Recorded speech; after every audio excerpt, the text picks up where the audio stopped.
everyone, welcome to Gilmore FanGirls. Today we have three panelists. We have Rachel Insall, who you met last time.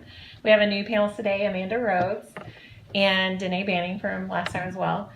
And today we're going to be discussing the season 1, episode 4, The Deer Hunter, where we have cooked the magic risotto that Sookie talks about. And we got the recipe from the book Eat Like a Gilmore, which is now available on Amazon. So check it out, and we're going to get started. So one of the things... It's not paired with Riesling, just so you know. Yeah. Okay. So, one of the things that I noticed really prevalently in this episode was that there's a lot of firsts in it. Of course, it's season 1, but yeah. So like it's the first time Rory's ever gotten a bad grade.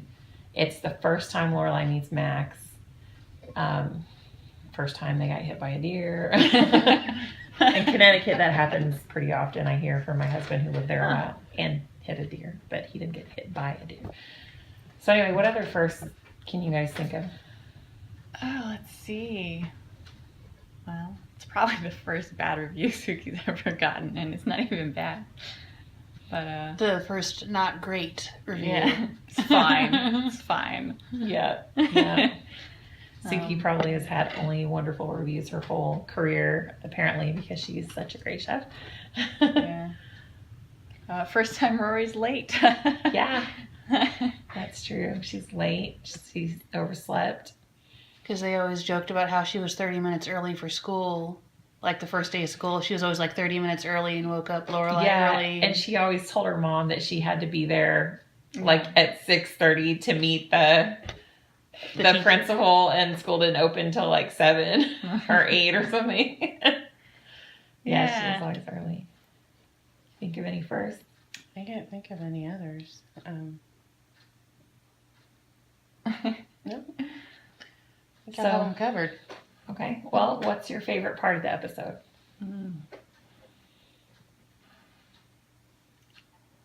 Seeing Lane's closet, like, compared to her room whenever Rory calls. That's awesome. And she's like, did I leave my notes in your room? And she, like, gets out of her closet, which has, like, all these pink lights and fuzzy pillows. And you see her room, and it's just, like, all white and neat. And there's, like, nothing on her floor. It's very plain and, like, Quaker-like.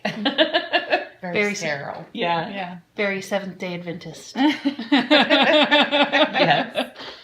I have two parts I think that probably are my favorite, and they're kind of like showing the Chilton world, but and Max says one of them, which is bizarre for him since he's a nice person, but he says the whole, here at Chilton we like to beat the humanity out of you, like to err is human, but we like to beat it out of you here. Yeah. And then the second part, which I mentioned to you earlier, was the when Paris recites that long Shakespeare thing as a threat. Like, it's this like romantic thing, but she's like in her ear, and it's just so creepy. Sinister, very sinister. Yeah. Because with Paris, anything can be a threat. It's just well done. Like, who thought that would be, a clever thing to put in there, but it's well done. Yeah. Amy, the creator, and her husband wrote a lot of the episodes, but they had some other staff writers too, but amazing writers this first 5-6 seasons at least. So what about you? What's your favorite? I just applaud Sookie's audacity to show up on the doorstep of the reviewer and eat this, drink that. You're welcome. I'll wait. Yeah.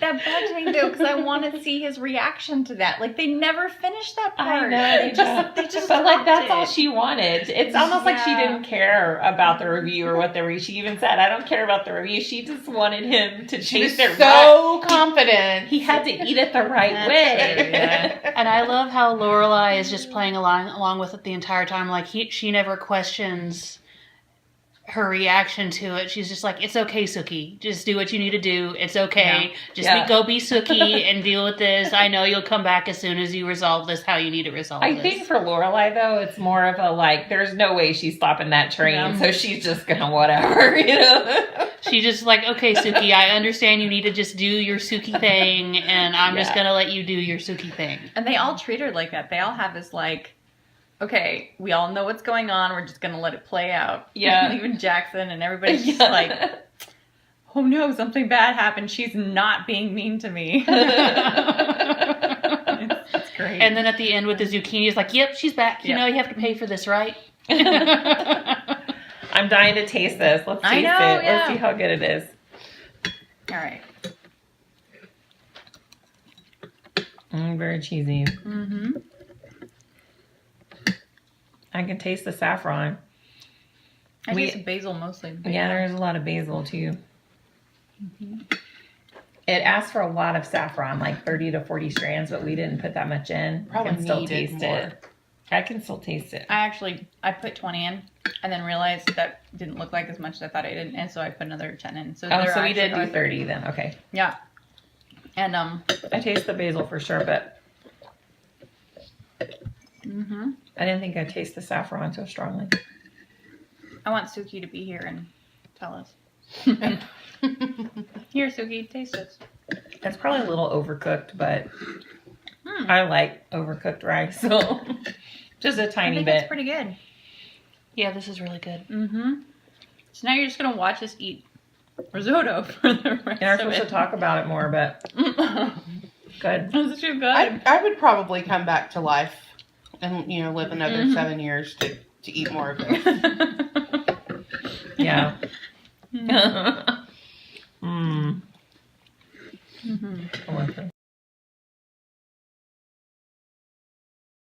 I have a question. Mhm. Do you guys think that Roy overreacted to her D? Or do you think that she really needed to study that hard? Oh, I think that's totally in character for her to do that. As far as overreacting, I mean, if it's her first D and she was always an A student, I can see her like seriously having to just get to work. Yeah. And she also had that giant curve of getting used to how competitive Chilton was. Right. In Stars Hollow High, that was nothing for her. Coming from someone who's been in public school and private school, nowhere near like Chilton level private school, but That's when harder. whenever I was in private school until about 8th grade, and when I went into my freshman year of high school, material wise, I was like a junior in English and a sophomore in math, just because of how far advanced it was compared to public school. So I could have technically probably graduated my sophomore year, just based off of what the private schools, how advanced the private schools were compared to them. Well, I did the opposite of you. Like, I was in public school in high school, 9th and 10th grade, and then 11th grade went into private school. And I was in like all AP classes and honors classes and stuff in public school. And then went to private school, and I had to actually, for the first time in my life, be tutored in math. Because I'd already taken like 3 maths by the time I was a junior. And Yeah, in private school I went to having like at least an hour every night of homework to having 10 minutes of homework every day, or if I, at the most, like projects were the only thing that ever took longer than 10 minutes for me, just because I was used to the workload of private school. Well, and you gotta think that one test that she had was, I mean, the essay question was 20% of her grade, which is huge. I mean, yeah, but she's supposed to be this great writer. right. But oh wait, that was the test to come.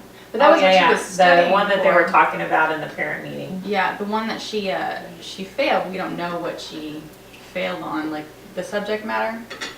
Did they say English, what it because it was just Max class. right, This but stuff. like it wasn't Shakespeare. Oh. It was something else. It looked like it was an essay of some kind, like Yeah. a giant, like a paper related kind of Yeah. thing. Yeah, they said the paper was difficult or was a killer or whatever. That little exchange between them, like, now a B is nothing to be ashamed of, but if you got a D, I mean, that would just be terrible. And the Paris, girl's yeah. like, I don't know what you guys are talking about. That was just, But Rory does. yeah, so mean girls. Well, and to answer your question, coming from a hyper type A perfectionist person. No, it was a very realistic reaction. And I can think back to high school and other type A hyper perfectionistic people that I went to high school with, and like we reacted the same way or worse, you know. I mean, total breakdowns. So I mean, I think they captured it pretty realistically. When you are your own worst critic, you expect more of yourself than anyone else does. You know, she has a kind of flighty mom who anything she does is good enough. You know, and so she has to be hard on herself. And then she's living up to her grandparents' expectations, and then add on to it the fact that she's gone from the top of the class to mediocre, and she's got Paris Geller as competition. I'm like, when you look at all of the factors involved in that, it was completely realistic that she kill herself, you know, run herself into the ground to make the grade. But it's also the add-on to it that she knows that Ivy League is her end goal. Right. And she knows to get into Ivy League, she has to have the top grades for absolutely everything she can do. A D is... That is like, okay, go move right Right. along for Ivy League. Now good enough for community college. Yeah, that's her dream. And if she's not living up to Chilton, how could she possibly live up to Harvard? And Right. yeah. Okay, but shouldn't she set an alarm? Okay, that was the saddest thing about that. I'm sure she did in her room or something, or maybe she does it, but they worked so hard, and then they both were like sweet to each other by like letting the other one sleep and putting a blanket over them, and for that, they are rewarded with no alarm, waking up late, and that was like, those could have been avoided. Like, that was an entirely avoidable situation. For someone who's book smart. and then the whole like created situation with, she didn't have to call in on the way to school. She didn't have to stop at the stop sign, and Yeah, she could have been on time if she just kept going. Exactly. And why was she trying to study in the car to stop Exactly. sign? Like, you're gonna kill yourself. Like, what if she needed her notes from Lane's if she's already running late, Yeah. she can't go over her notes before the test anyway, so might as well book it to get there to take the test. Because if you're trying to cram it in. I get that that's big part of the story is her being late, but Right. like it was frustrating for everyone because yeah. it was totally unnecessary. It felt fake. That part did. It felt a little just, I need this for the story. Let's make it happen. I mean, the whole thing is called Deer Hunters, so Yeah, I know, that's pivotal to but still, it feels contrived. It's so frustrating for all of us Yes. because we needed her to take that I test. know. She worked so hard for it. Well, and when you look at all the factors involved up to stopping at the stop sign, she was pretty much going to be late anyway. Put in an accident on the highway. Make it a realistic. Like she has to go to the hospital. Or I mean, not No, her having an I know accident, that. but you're stuck, and I guess I'm talking from a Texas perspective, stuck in traffic, you just couldn't get there, you know, I mean, why would it be, I'm hanging out at a stop sign, looking for my notes, chatting with my girlfriend, and a deer sideswipes me. If she hadn't been on the phone, fine. And also the stop sign's facing the camera instead of Rory. Right. Yeah. Oh, that's funny. There's also a few episodes where you see like the boomstick whenever they're moving the camera. few, yeah. Like in the very first season. And that's unavoidable. Oh. Okay, so let's read what Christy Carlson has to say about the risotto and the recipe here. I don't recommend it for all of you at home. I mean, you're gonna like eat the whole pot. So We it's have more. We're gonna get more in a minute too. And if you're on a diet, we don't recommend it because you'll want to eat the entire thing. These are hardcore camera portions. We're going to finish our Lorelai portions later. Yeah. After we cut. With more coffee. Risotto is one of the most iconic dishes from Gilmore Girls. Not only is it the dish Sookie made for her dying mother, thus extending her life for 3 years, it's also the dish she remade for the food critic before stalking him at home with a cover dish of the stuff and a glass of white wine. The process for making this dish takes some patience, but it's worth it. If you give yourself some time to leisurely stir the broth into the rice until it starches are released, you'll be rewarded with a creamy, rich, authentic Italian primo. Will it extend your life? Probably not, but it will definitely add some magic to your meal. Do we agree? Yes. Yes. What about you? And can you imagine she made, oh, I'm sorry. No. I was gonna say she made like 4 of them or 5 of them at the same time, and she was like doing, yeah. Crazy. What were you gonna say? But she had a kitchen full of sous chefs and preps, cook preps that she Yes, had stirred. we all worked on this On risotto her behalf. while we were setting up for the video. So, Sort of yeah. Sous chefs. group effort.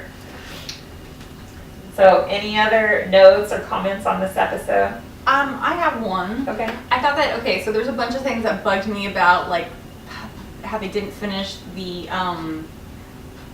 Sookie's conversation with the critic. I mean, they just leave it off of that, and that's not the point of it, I get that. But I wish that there was some little thing, but what really finished off the episode well was his voicemail. When he called in and said, we're gonna work this through. It was such a sweet Max moment. Yeah, Max's voicemail to Rory. Yeah, and it was to Rory, but she And if Lorelai's listening, yeah, it was. it was so a pleasure sweet. encountering you today. Yes, everything about that was like, okay, I'm happy again. Good job, Max. It's kind of like how me and Rachel were discussing earlier about how Luke is always our number one choice for Lorelai, Yeah. but if you can't choose Luke, Max is a close second. Yes. Well, even okay, we all love Luke, and we want Luke and Lorelai to be together. But I'll take Max. We all want Max in our life. there definitely was a process of getting them both in the right place and to be the right person at the right time to make that work. And like the sweetness of the relationship with Max gets you all giddy when you're watching it, but in the back of your mind you're still getting this tension building up towards Luke, and so it's like it's kind of like you can't have dinner yet, but here's a snack. And it's a really delicious snack, but you still want dinner. That's so fun. So Uncle Walter's a poet. Uncle Walter can quote any classic poetry known to man off the top of his head. And in the evenings, when the sun is setting, he sits out on the back porch with his guitar and a cigarette hanging out his mouth and sings Moon River. He's awesome. But can he quote classic poetry in a really creepy Paris Geller voice? Probably not. I don't know. I don't know that anyone. Paris. No, Paris does that. Oh, I know, but like Max didn't. If Max quoted poetry, I think that would be dangerous. Oh, like very dangerous. Luke would no longer need to exist. yeah, that's, The insert that's a Prince good point. Charming section here. Yeah, Max has got some charisma. His intelligence is very attractive. It's that back and forth. Well, the wordsmith thing he says in I think it's in a different episode. We have that in common. That in common, yes. It's so great. And I mean that I don't know, I cannot remember if it was this show or if I already possessed this desire to be able to do that quick back and forth thing, the Banter. The banter, thank you, yes. That is just so, like, I want to be that clever. Okay, so I need writers. you know my grandmother is like that, and she's like, and she's the mother of Uncle Walter. Hey, so she's amazingly quick-witted, and I talked to her one time, and she said she started probably in her 30s. She started doing the New York Times crossword puzzle every day, and she reads like a book a day, like literally a novel a day. My grandmother reads, and but she has like these like exercises she used to do when she was young. So here's a tip if you want to be witty. I'm all ears. So go to your dictionary Yeah. and just like open it, pick a word, write it on a piece of paper, write sentences of jokes in every possible conceivable way you could use that word to make a joke, a play on the word, and you just practice it until it comes quicker and quicker and quicker and quicker. I've never heard about anybody doing that so deliberately. That's Yeah. smart. I mean, Planning to be witty. Yeah. Yeah, I mean, the method exists because like salesmen and people like that who have to interact with people very, regularly, and how they interact with people, like their career depends on it. Sure. And so there's exercises like that for people like that who have to, schmooze and. Well, now you know. And then if there was any person I knew in real life that was an actual Gilmore girl for banter, it would be Grandma Adams. Like she Oh, would wow. she is a real life Gilmore girl This to me, one, just with her I mean, banter. she's not even like, she's like not even her grandmother. Like, she's my sister. We have different dads, and she's Grandma Adams is my dad's mother, and I don't know a person who meets her that doesn't think she's amazing. She's Everybody loves Grandma Adams. just, she's like way wittier than Lorelai. Like she's like, Sometimes it's to the point where you hear her and you're like, wait, did she just say that? yeah. And then you're like, oh my goodness, she actually did just say that, and it just blows your mind because she's kind of quiet and she's getting up there. She's in a wheelchair. She Yeah. looks like this frail little old lady, but she is not frail. She's just like, She will come after you, like. She will box you with her words. So you cannot keep that woman anywhere because she will be like, nope, I will win you over with my sarcasm, sass, whatever you want to call it. Let's tell a story about the legendary grandma. So, she had a stroke many years ago. I think it's actually been like 11 or 12 years now. She had her first stroke. She was in the hospital for 8 months because she had a series of strokes, and she was, they were working with her on the right medications, and she was doing physical therapy. So she just stayed in the hospital for like 8 months. And she started writing letters to the doctors and the nurses. So she'd write letters to the doctors reporting about the funny things the nurses did, and to the nurses report. They were joke letters. They weren't serious. And like, just advice to people who have long hospital stays. And one of the things I remember that sticks out in my mind in her letter for advice for if you have to stay in hospital is don't get impatient about the call button. Even if you hit it 5 times and it's an hour and they still aren't there, do not take your pitcher of water and throw it out the door. The nurses do not like that. They'll be really mad when they come to clean you up. yeah.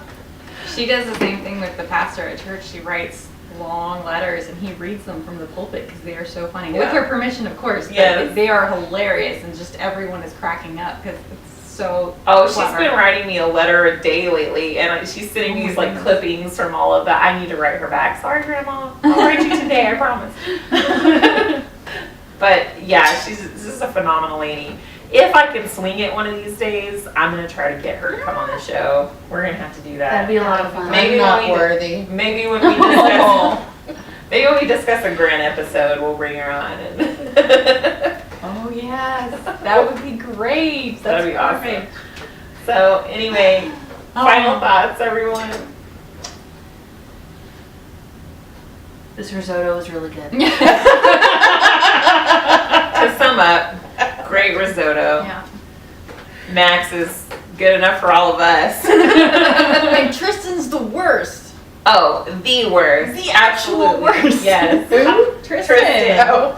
Chad Michael Murray. I'm over here thinking to myself, like, is he really this One desperate? Tree Hill. That's Yes. what I couldn't think of. We finally thought of One Tree Hill. It only took us like a week and a half. That's hilarious. Oh, I hate that every time he comes up and like does the thing, Like, how you doing? You're not as cool as Joey. Come on now. He's like the prep school. Don't pretend you're Joey. You're not Italian. Only Joey can be that cool, Tristan. I'm just so glad that every time she just puts him in his place. Like Yeah, she me doesn't too. give in to the like. Well, at least not for a while. She does though. Like when just even at one point in a different episode when he's asking her for the dance thing, and she's just like puts him in his place, and he doesn't. He's just so like, aw. and walks away. And I'm like, yes. Oh man. And then Paris is like, he was so nice to you, then why don't you date him? Okay, we'll discuss that episode. Right now, we're gonna go eat more risotto. Yes. So